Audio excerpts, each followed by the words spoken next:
I want to say welcome to this Meet the Speaker. This is part of our Meet the Speaker series where we get to know some of our presenters for our upcoming conferences a little bit better. You can always read the bio, but it's always more fun to have a little bit more of an interactive conversation and to get to know you more personally. So with that, I'd like to introduce myself. I'm Ashley Baptiste, the CEO of Conferences Connect and UtilityEvents.com. And we are here interviewing Jessica Matlock. She's the Chief Executive Officer of LaPlata Electric Association in Durango, Colorado. So with that, thank you, Jessica, so much for your time and for joining us today. Thank you for having me. Can you tell us a little bit about your family, your hometown, where you live? Yeah, sure. So Durango, Colorado, Southwest Colorado. It's a little gem of a mountain town. I've got 3 young kids and a husband that fortunately works from home. So that's been very helpful with COVID. We've both had to learn how to be teachers and better cooks and still do our jobs. So it's been a learning experience. Awesome. Tell me a little bit about what you do when you're not working and cooking.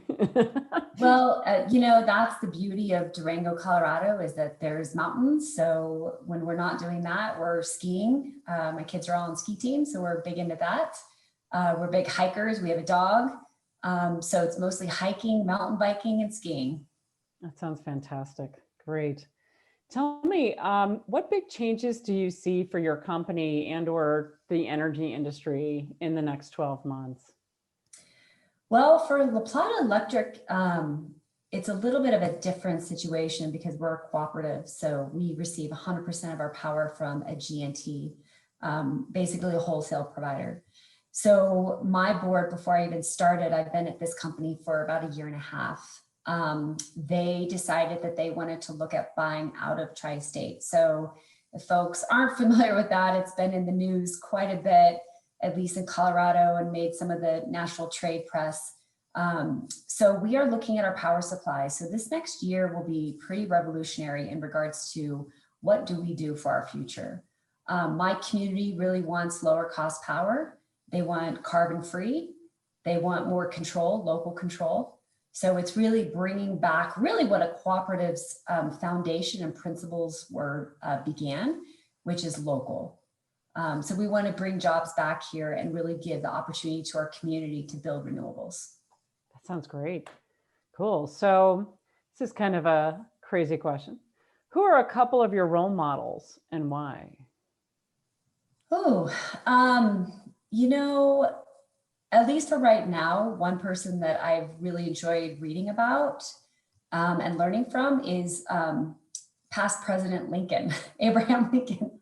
I know that sounds odd, but my last CEO at my company, which was Snohomish PUD out of Washington State, gave us a book about Lincoln on leadership. And I've really enjoyed reading about him. He was a servant leader and he talked about walking amongst the troops. And so I took that philosophy to my current company, and I've been walking the lines with all the linemen and getting out there in storms. I've brought food to them in the middle of huge snowstorms, and they really couldn't believe that a CEO would actually care for them. So it's really helped turn our culture around. And so that's just one role model. I would say my other one was my mom.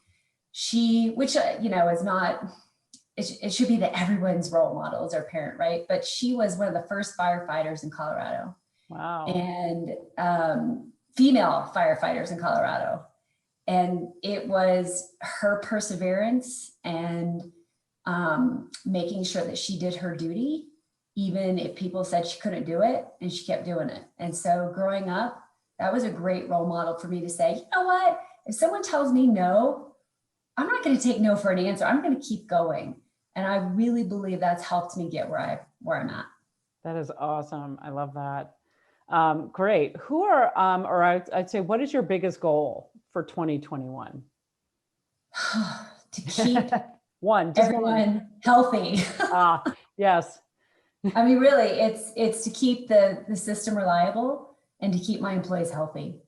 That's been a challenge with people having different views on mask wearing, different politics. But at the end of the day, we've really been trying to preach to them that we've committed to ourselves to a code of excellence, which is a great program, to put others before ourselves.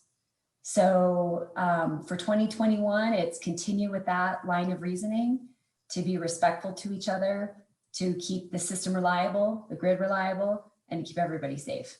That's excellent. Great.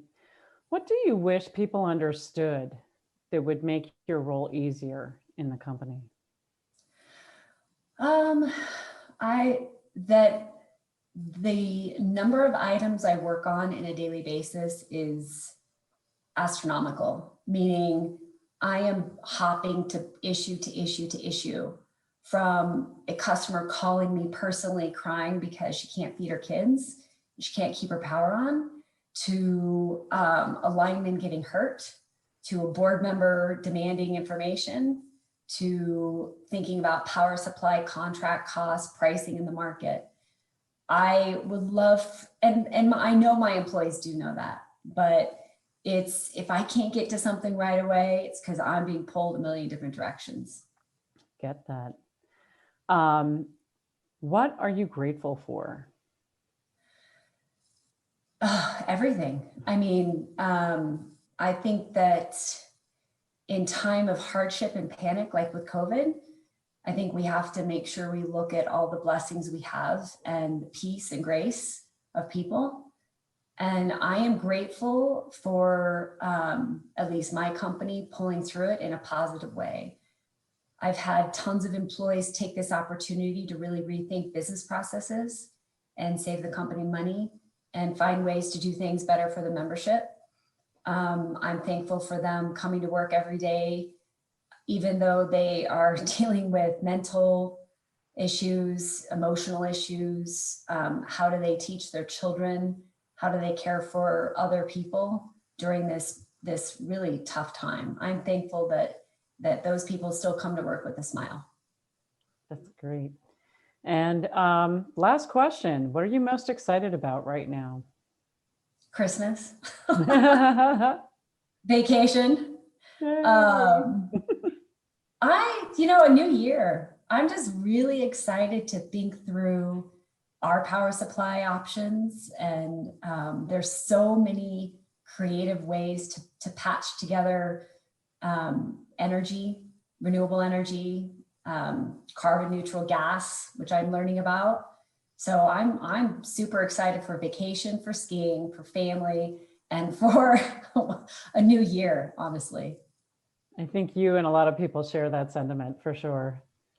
Very cool. Well, thank you. Those are all the questions I have for you. We're excited that you're going to be joining us at the virtual power conference to advance women in energy. So you want to give a quick preview of what you're going to talk about?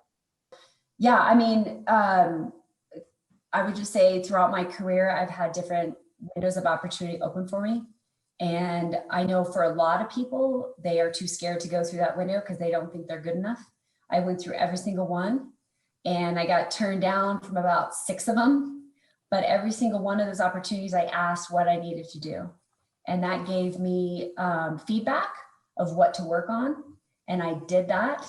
And so because I did that and I built back up my experience, that helped me get to where I'm at today. Awesome. Very cool. Thanks. Yeah. All right. So for real, that's like all the questions that I have for you. Okay.